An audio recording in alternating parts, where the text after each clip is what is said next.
अस्सलाम वालेकुम दोस्तों, मेरा नाम है असीम शफकत और आप देख रहे हैं हंसी टीवी। आपका कोई दोस्त, रिश्तेदार या खुद आप अपनी किसी कामयाबी को देखकर अगर अल्लाह का शुक्र अदा नहीं करते और इस कामयाबी पर फ़ख्र महसूस करते हैं और खुद ही की तारीफ़ सुनना पसंद करते हैं तो जान लें कि नज़र बद आपकी इस कामयाबी को नाकामी में बदलते देर नहीं लगाएगी।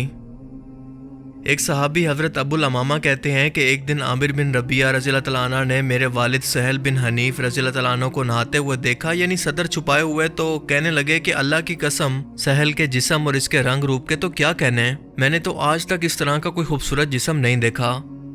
अबुल अमामा कहते हैं कि आमिर का ये कहना था कि मुझे अचानक से ऐसा महसूस हुआ कि जैसे मेरे वालिद सहल को गिरा दिया गया, यानी कि आमिर की इनको नज़र लग गई और वो फ़ौरन बेहोश होकर गिर पड़े।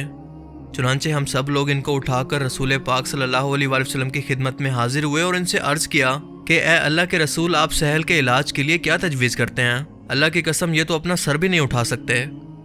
आप सल्लल्लाहु अलैहि वसल्लम ने सहल की हालत को देखकर फरमाया कि क्या किसी शख्स के बारे में तुम्हारा ख्याल है कि इसने इनको नज़र लगाई है? तो लोगों ने अर्ज़ किया कि जी हाँ, आमिर बिन रबिया रज़ियल्लाहु तआला अन्हु के बारे में हमारा गुमान है कि उन्होंने इनको नज़र लगाई है। रावी कहते हैं कि रसूलुल्लाह सल्लल्लाहु अलैहि वसल्लम ने यह सुनकर आमिर को अपने पास बुलाया और इनको सख्त लापरवाह कहकर डांटा और फरमाया कि तुम में से कोई अपने भाई को क्यों आखिर मारने के पीछे पड़ा हुआ है? तुमने सहल को बरकत की दुआ क्यों नहीं दी? फिर आप सल्लल्लाहु अलैहि वसल्लम ने आमिर को हुक्म दिया कि तुम सहल के लिए अपने अज़ा को धो और इस पानी को इस पर डाल दो। चुनांचे आमिर ने एक बर्तन के अंदर अपने मुंह, हाथ, कोहनियाँ, घुटने, दोनों पाँव की उंगलियों के पूरे और ज़ेरे नाफ जिस्म यानी सतर और कूलों को धोया और वो पानी जिससे आमिर ने अपने ये तमाम अज़ा धोए थे सहल पर डाल दिया गया और इसका असर ये हुआ कि सहल फ़ौरन से उठकर खड़े हो गए और लोगों के अंदर ऐसे घुल मिल गए जैसे इनको कुछ हुआ ही नहीं था।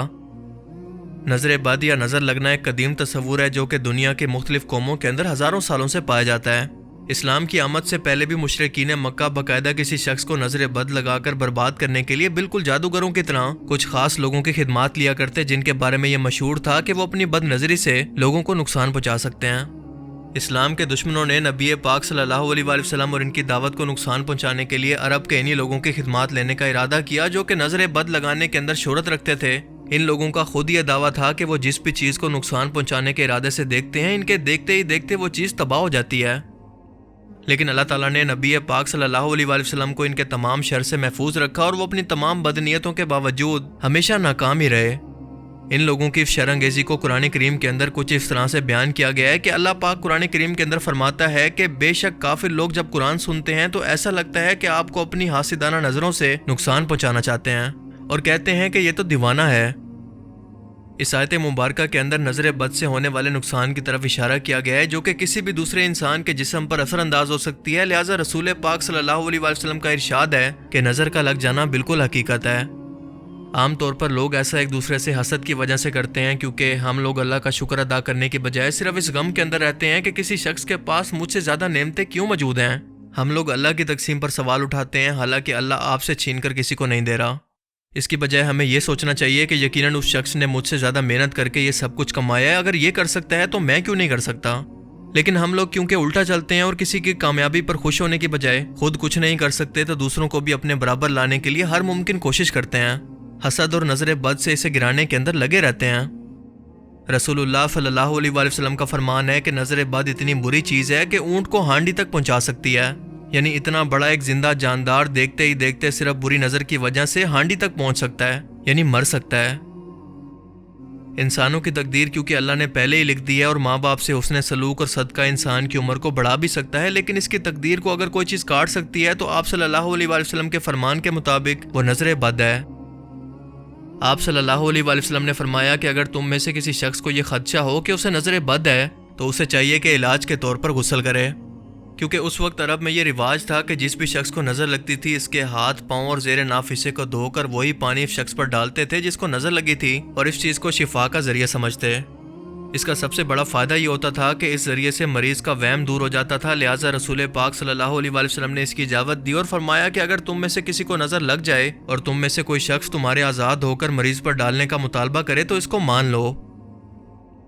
رسول اللہ صلی اللہ علیہ وآلہ وسلم نے نظر بد کی حقیقت کو بیان کرنے کے ساتھ ساتھ اس کا علاج بھی امت کو بیان کر دیا کہ جس شخص کو یہ وہم ہو کہ اس پر نظر بد کا اثر ہے، اس کے ہر ایک کام کے اندر رکاوٹ اور اچانک سے تکلیفیں آنا شروع ہو رہی ہیں، تو اسے چاہیے کہ غسل کرے۔ بیری کے پتوں سے غسل کرنا جادو، جنات اور نظر بد سے نجات دیتے ہیں،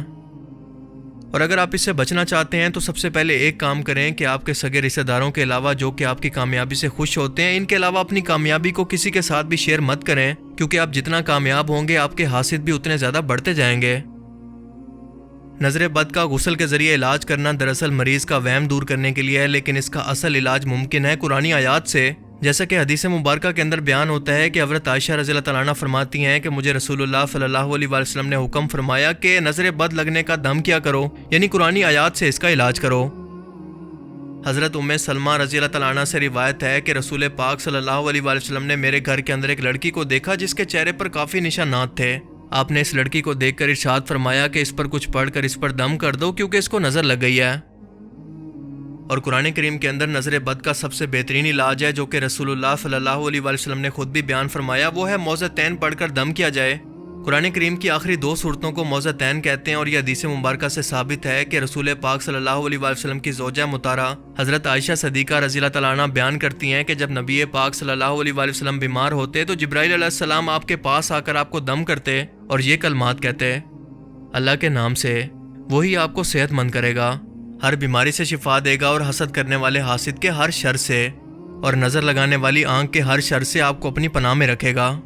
اس کے علاوہ سورہ فاتحہ اور آیت الکرسی پڑھ کر بھی آپ اپنے آپ کو خود دم کر سکتے ہیں۔ حضرت عائشہ صدیقہ رضی اللہ تعالیٰ عنہ سے روایت ہے کہ نبی پاک صلی اللہ علیہ وآلہ وسلم کے جس مرض کے اندر آپ کا وصال ہوا، آپ خود اپنے آپ پر بالکل یہی آیات پڑھ کر دم کیا کرتے تھے، اور جب آپ کی تکلیف حد سے بڑھ گئی تو میں یہ سب پڑھ کر آپ پر دم کیا کرتی اور بابرکت ہونے کے باعث آپ کے ہاتھوں کو آپ کے جسم پر پھیرا کرتی۔ اور ان تمام صحیح روایات سے یہ ثابت ہوتا ہے کہ نظر بد کوئی وہم یا توہم پرستی نہیں بلکہ ایک حقیقت ہے جس کے اثرات ظاہر ہونے پر دم کرنا سنت ہے۔ لیکن ایک سوال یہ بھی ہے کہ نظر بد بذات خود کیا ہے، ایسا کیوں اور کیسے ہوتا ہے؟ اس کا جواب یہ ہے کہ یہ بالکل ویسا ہی علم ہے جیسے انسان کی روح، اس کی موت اور جنات کی موجودگی کا ہے، کہ وہ موجود تو ہیں پر نہ تو ہم انہیں دیکھ سکتے ہیں اور نہ ہی اب تک سمجھ پائے ہیں۔ یہ اب تک انسان اور سائنس کی سوچ سے پرے ہے۔ جبکہ توہم پرستی کے چلتے جو لوگ اس کا مرچیں جلا کر یا نشان لگا کر یا بچوں وغیرہ کو سرمے یا کسی چیز سے کالا ٹیکا لگا کر چینی وغیرہ پر پڑھ کر یا کسی اور تعویذوں سے اس کا علاج کرتے ہیں، تو یہ بالکل ہندوؤں کی رسمیں ہیں جس کا اسلام سے کوئی تعلق نہیں، بلکہ یہ سب مختلف طرح کی بدعات ہیں جنہیں نسل در نسل ہماری جنریشن نے ایک دوسرے سے سن کر آگے پہنچایا، پر ان کی کوئی لاجک یا کوئی کامن سینس نہیں بنتی۔ اور ظاہر ہے کہ لوگ جب قرآن و حدیث سے دور ہوں گے تو اسی طرح کی گمراہی اور بدعات اس معاشرے کے اندر بالکل ایک عبارت تصور ہوں گی۔ مجھے امید ہے کہ آج کے اس ویڈیو سے آپ کو بہت کچھ نیا جاننے کو ملا ہوگا اور یہ ویڈیو آپ کو پسند آیا ہوگا۔ اگر یہ ویڈیو آپ کو اچھا لگا تو اسے لائک کیجئے، اور اب میں ملوں گا آپ سے ایک ایسی ہی نئی انٹرسٹنگ ویڈیو میں۔ تب تک کے لیے اپنا بہت سا خیال رکھیے گا۔ Thanks for watching this video. اللہ حافظ۔